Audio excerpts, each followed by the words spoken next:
Welcome back to my YouTube channel, The Lawman and Team. My name is Advocate Ajay H.K. Madhukar, and today's topic is about the rights of men and the offenses being committed by women for the harassment of men. So today we'll be discussing a lot of provisions for the punishment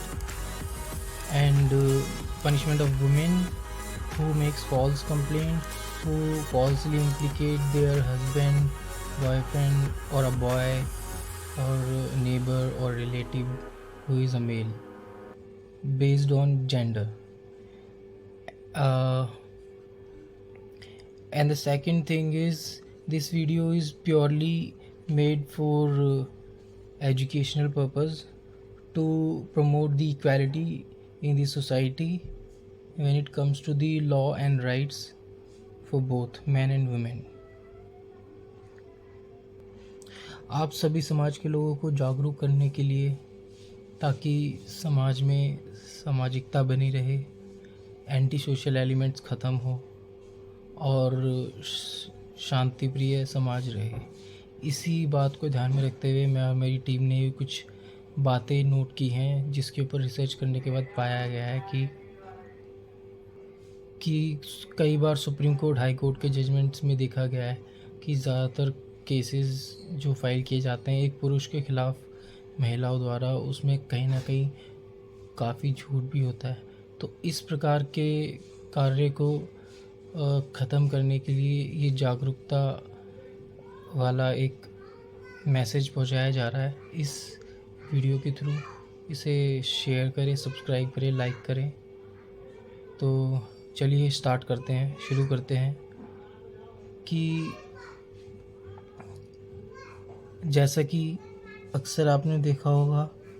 कि महिलाएं, चाहे वो आपकी सास हो, चाहे वो आपकी बीवी हो, कुछ केसेस में, वेरी रेयर केसेस में सिस्टर्स हो, या फिर आपकी सासू माँ हो,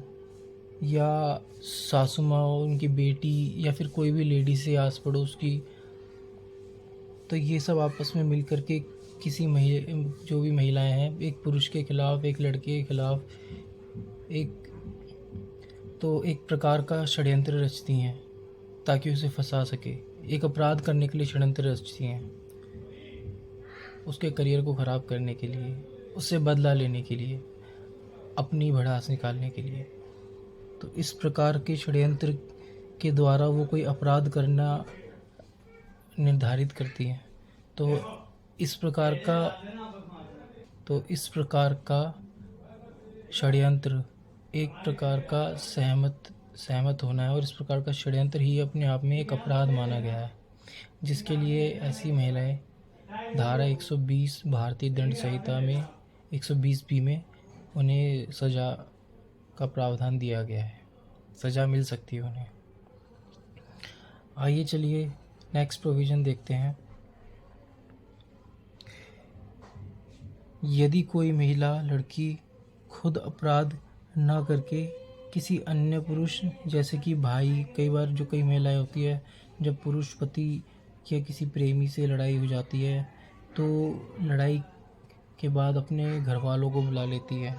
और उनके थ्रू उनकी मदद मांगती है, उनकी मदद से अपराध करती है और आपको भड़काती है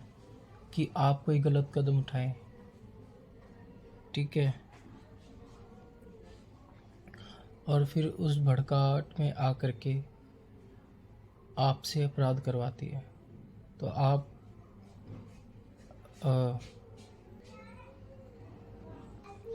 आप यहाँ पे ये कानूनी बचाव ले सकते हैं कि महिला ने मुझे इस कदर मजबूर कर दिया कि मुझे अपने आप को बचाने के लिए, मेंटली टॉर्चर होने के लिए, ग्रेव एंड सडन प्रोवोकेशन में, हीट ऑफ द मोमेंट में एक कदम उठा लिया, जिसके कारण आप अपने ऊपर होने वाली कार्रवाई को लेकर के अगर सबूत मिल जाते हैं षड्यंत्र के, तो आपके ऊपर कानूनी कार्रवाई करना मुनासिब नहीं होगा और महिला के खिलाफ सख्त कार्रवाई की जा सकती है। अब जिस प्रोविज़न की मैं बात करने वाला हूँ वो काफ़ी पुरुषों ने शायद महसूस किया हो। कई बार महिलाएं एक पुरुष को इस प्रकार परेशान कर देती है, उसको ताने मारती है, गाली देती हैं, उसको बोलती है कि तुझे मर जाना चाहिए, तू मर जा। ऐसे उसको या तो उकसाती है मरने के लिए कि तू अभी जा मर, ऐसे कुछ भी अपशब्दों का इस्तेमाल करती है, जिससे पुरुष इस प्रकार अपने आप में परेशान हो जाता है कि मजबूरी में मानसिक रूप से पीड़ित होकर अपना आपा, अपना होश खोकर उस प्रताड़ना से प्रताड़ित होकर अपनी जान लेने की कोशिश करता है। जैसे कि हम एग्ज़ाम्पल ले तो कई सारे ऐसे किस्से हैं। आइए हम प्रोविज़न प्रावधानों के अनुसार पढ़ें। अगर ऐसा पुरुष अपनी जान लेने की कोशिश करता है महिलाओं द्वारा किए गए प्रताड़ना के कारण, तो अगर वो व्यक्ति बच जाता है अपनी जान लेने के बाद, तो महिला के ऊपर 107 धारा भारतीय दंड संहिता लगेगी। और अगर पुरुष मर जाता है तो महिला के ऊपर भारतीय दंड संहिता की धारा 306 लगेगी। अगर ये साबित हो जाए कि आत्महत्या करने की कोशिश में इस अपराध के लिए महिला ने पुरुष को मरने के लिए ताने दिए, गाली दी, खूब उकसाया, बार बार मर जाने को कहा, तो जब भी कोई महिला आप पे झूठी एफआईआर या झूठा आरोप लगाए या उसकी कंप्लेंट कर दे जो कि झूठी है, तो महिला के खिलाफ धारा 182, 211 भारतीय दंड संहिता के तहत कार्रवाई की जा सकती है।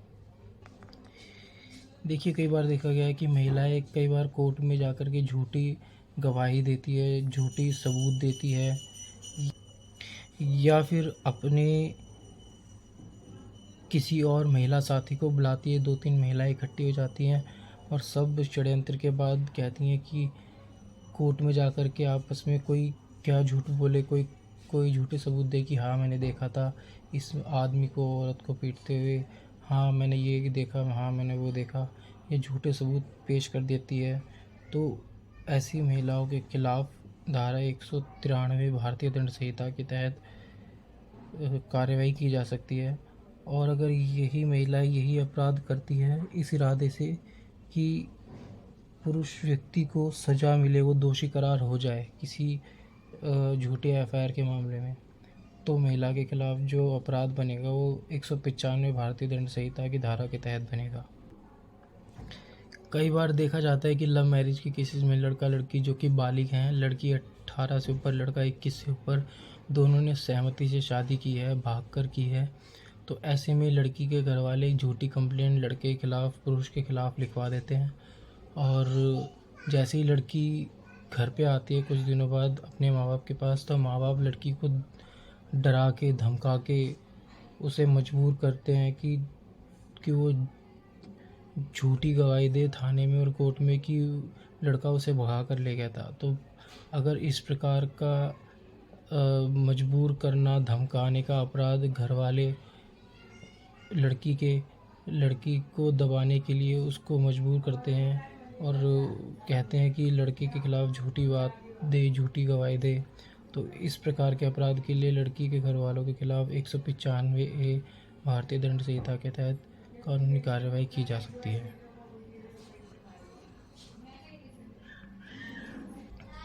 देखिए, कई बार क्या होता है कि ज़्यादातर पुरुषों की गलती होती है मान लिया, लेकिन कई बार कई केसेस में 100 में से 10% केसेस में महिलाओं की गलती होती है और वो ही हाथापाई आगे से कर लेती है। हाथापाई भी करती है, हाथ भी उठा देती हैं, इवन मुंह नोच लेती हैं, या बाल खींचे, या थप्पड़ मारे, या फिर आपको इस कदर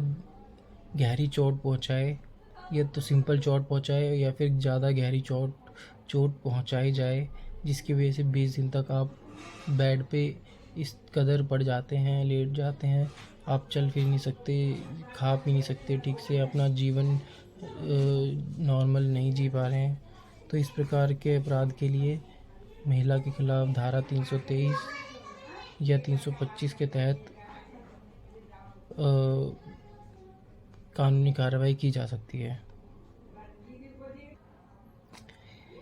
ये तो बहुत बार सुना है कि पुरुष लड़कियों को छेड़ते हैं, उनका रास्ता रोकते हैं, लेकिन कोई लड़की अगर किसी पुरुष का रास्ता रोके तो उसको भारतीय दंड संहिता की धारा 341 भारतीय दंड संहिता के तहत उसे भी अपराध में दंडित किया जा सकता है। उसी तरीके से अगर कोई महिला, लड़की, औरत, पत्नी किसी लड़के, पुरुष, पति को 4 दीवारी में कैद कर ले तो उसे 342 भारतीय दंड संहिता के तहत पनिश किया जाएगा। अगर ऐसी महिला ऐसे पुरुष या लड़के को 2 दिन तक कैद करके रखती है तो 342, और 3 से 9 दिन तक कैद करके रखे तो 343 की धारा लगती है, और 10 या 10 से ज़्यादा दिनों तक कैद करके रखे तो धारा 344 भारतीय दंड संहिता के तहत महिला पे कानूनी कार्रवाई की जा सकती है। आपने इस धारा के बारे में बहुत सुना होगा, अजॉल्ट की धारा। ये धारा 354 पुलिस वाले हर केस में पुरुष के खिलाफ ही लगाते आए हैं। कभी भी एफआईआर उठा के देख लीजिए, एक लड़का लड़की के खिलाफ, मतलब लड़की के जब भी अपराध के मामले सामने आते हैं तो 354 तो लगती ही लगती है। लेकिन 354 एक ऐसा अपराध है जिसमें महिला को भी दंडित किया जा सकता है। अगर एक महिला ऐसे ऐसे इशारे करे कि वो आपको पीटेगी, आपको थप्पड़ दिखाए, मुट्ठी दिखाए, और ऐसा डर पैदा कर दे कि अब वो आपको पीटेगी, पीटने वाली है, आपके अंदर ऐसा डर बैठ जाए, तो 354 असॉल्ट एक महिला के ऊपर भी बन सकता है। जब लड़ाई झगड़ा कहासुनी होगी तो पुरुष भी कई बार नुकसान पहुंचाते हैं, लेकिन महिला आगे से लड़ाई करे, महिला ही हाथापाई करे, महिला ही आपके सामान, वस्तु, प्रॉपर्टी, संपत्ति या आपका पर्सनल कोई मोबाइल फ़ोन, इसको नुकसान पहुंचाए, तोड़े, तो उस पर भारतीय दंड संहिता की धारा 425 के तहत मुकदमा दर्ज किया जा सकता है। आइए पुरुषों के खिलाफ होने वाले कुछ और अपराधों के बारे में बात करते हैं। कई बार कोई महिलाएं जो कि शादीशुदा होते हुए भी बिना तलाक लिए अपने पति से दूसरी शादी कर लेती हैं, तो ऐसी महिलाओं के द्वारा किए गए अपराध के लिए उन्हें दंडित किया जा सकता है 494 में पहले पति द्वारा, और 495 में दूसरे पति द्वारा, जिसको पहले पति की शादी के बारे में महिला ने ना बताया हो। तो दोनों पतियों के पास अधिकार है। पहला पति 494 में धारा में कंप्लेंट कर सकता है, दूसरा पति 495 धारा में, अगर एक महिला शादीशुदा होते हुए दूसरे पति से शादी करती है, पहले पति को बिना बताए, और दूसरे पति को भी बिना बताए कि उसके पास पहला पति है। कई बार महिलाएं अगर पुरुषों को बदनाम करे, पब्लिक में उनकी बेइज्जती करे, उनका मान अपमान को ठेस पहुंचाए, उनकी मान को हानि पहुंचाए, इस प्रकार के शब्द कहे, इस प्रकार की बातें कहे जिससे उसकी इज्जत ख़त्म हो जाए, तो इस प्रकार के अपराध के लिए 499 और 500 भारतीय दंड संहिता की धारा के तहत महिला के खिलाफ कार्रवाई की जा सकती है।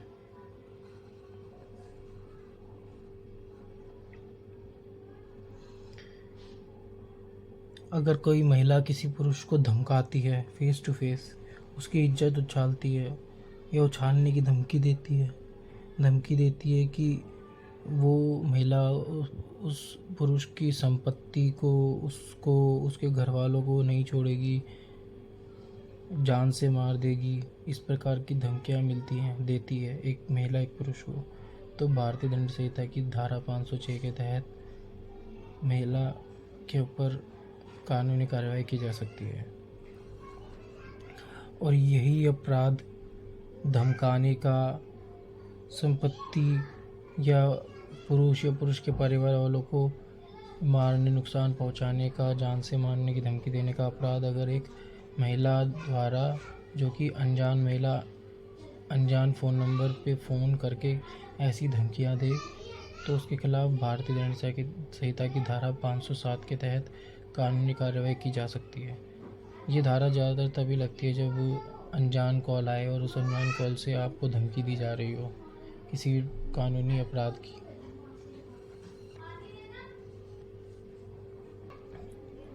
कई बार देखा जाता है कि महिलाएं अब अपने पति पुरुष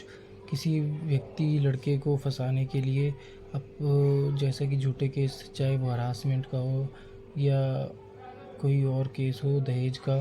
उसमें झूठे केस करती है। उसी प्रकार कई बार अपने बच्चों का सहारा भी लेती है झूठे केस करने के लिए, झूठे केस में फंसाने के लिए, और आरोप लगाती है कि उस पुरुष व्यक्ति लड़के ने उसके छोटे से बच्चे जो कि 18 साल से नीचे हैं उनके साथ कोई अपराध किया है, और इस अपराध के तहत वो कोई झूठी सूचना देती है अपने नाबालिग बच्चों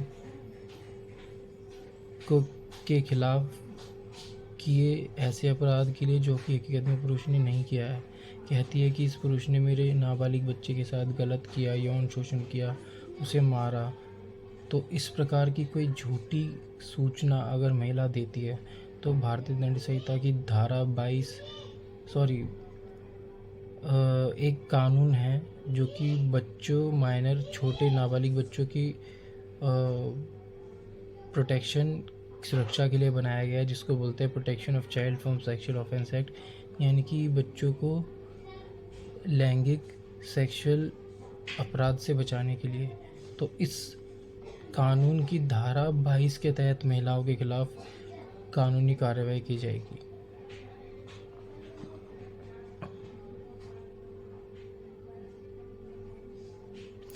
ये अपराध तो हकीकत में होते ही आए हैं शुरू से, कि रोड पे, मेले में, भीड़ भाड़ वाले इलाके में या फिर सुनसान गलियों में महिलाएं पहले भी और आज भी, या रेलवे स्टेशन पर बच्चे चुराती थी, और अभी भी कई केसेस ऐसे देखे जाते हैं जहाँ पे महिलाएं बच्चे चुराती हैं,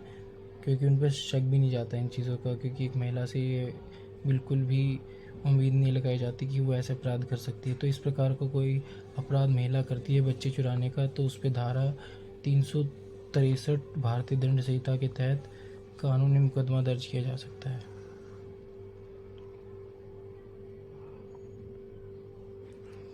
एक केस आया था Vishakha versus state of Rajasthan, यानी कि विशाखा बनाम राजस्थान राज्य है।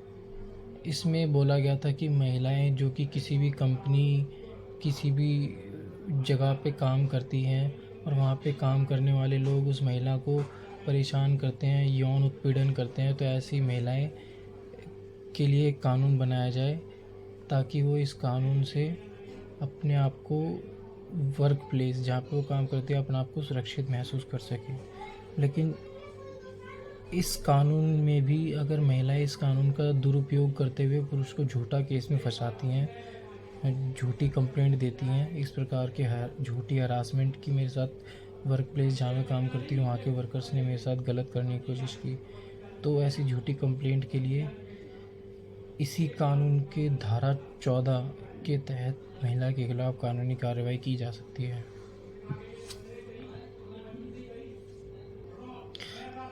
आपको ये जानकर बहुत ही अच्छा लगेगा कि जानकर बहुत ही कानून की कुछ ऐसी चीज़ें भी हैं जिनको जानकर आपको जागरूकता आएगी, जैसे कि इस प्रकार की कई झूठी कंप्लेंटें महिलाएं द्वारा की जाएं या फिर कोई पुरुष भी करे, तो इस प्रकार की झूठी कंप्लेंटों की कानूनी सुनवाई, कार्रवाई कोर्ट में तुरंत होती है। धारा 344 कोड ऑफ क्रिमिनल प्रोसीजर के तहत जल्दी शॉर्ट तरीके से सुनवाई होती है। धारा 344 CRPC भारतीय दंड प्रक्रिया संहिता के तहत।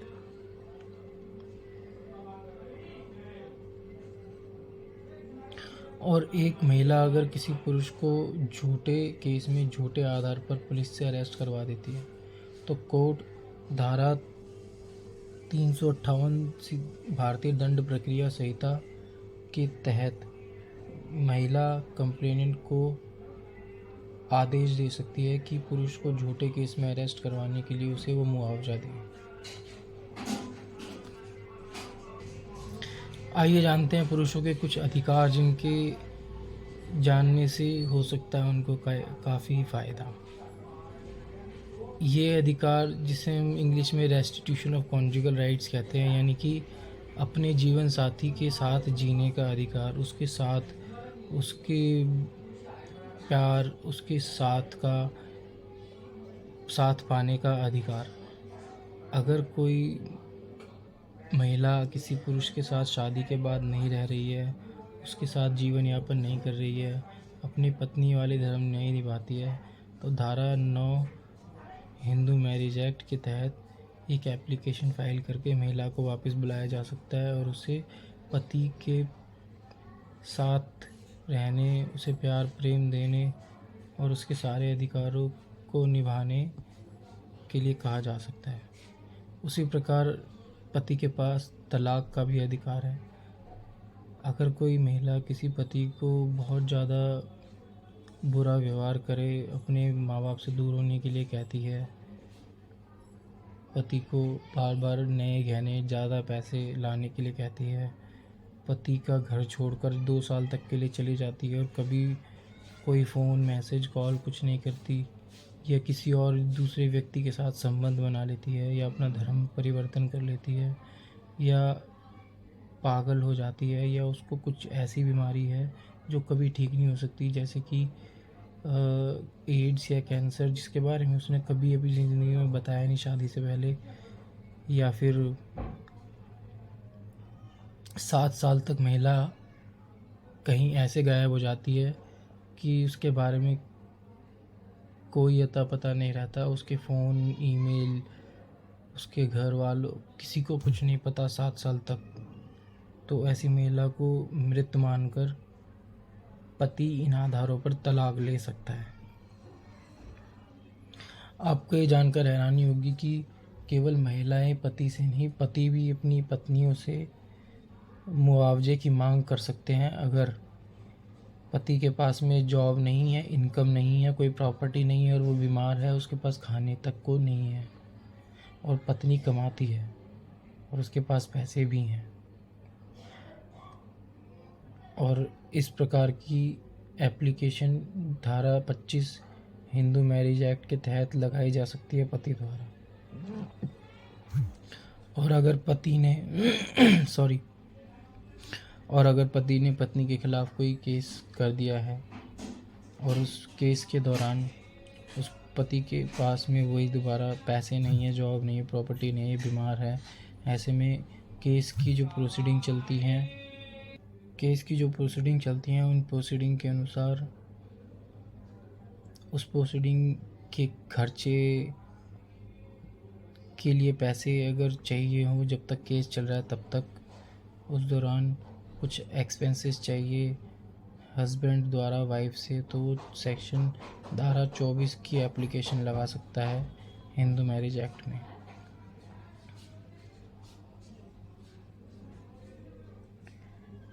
जैसा कि शादी के बाद अगर बच्चे की उम्र 5 साल या उससे ज़्यादा हो गई है और बच्चा अपनी माँ के साथ ना रहकर पिता के साथ रहना चाहता है और पिता भी अपने बच्चों को रखना चाहता है, लेकिन बीवी देने से इनकार करती है, तो पति धारा 26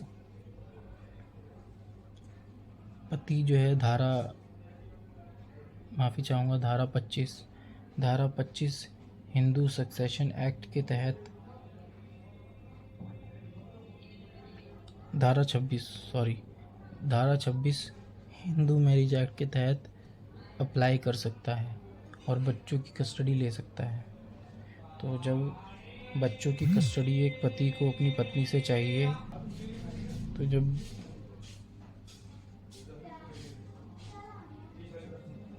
बच्चों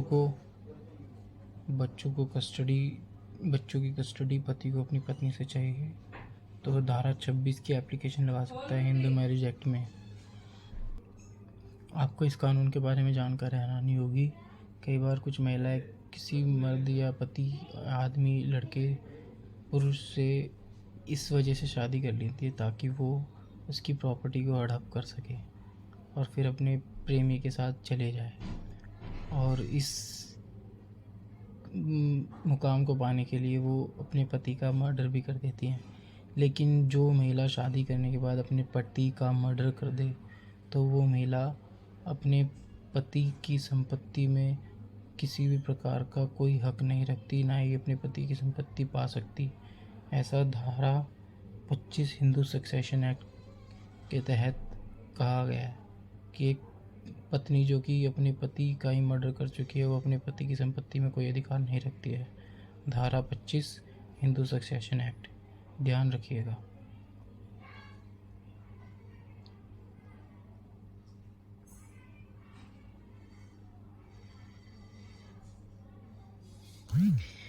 जैसा कि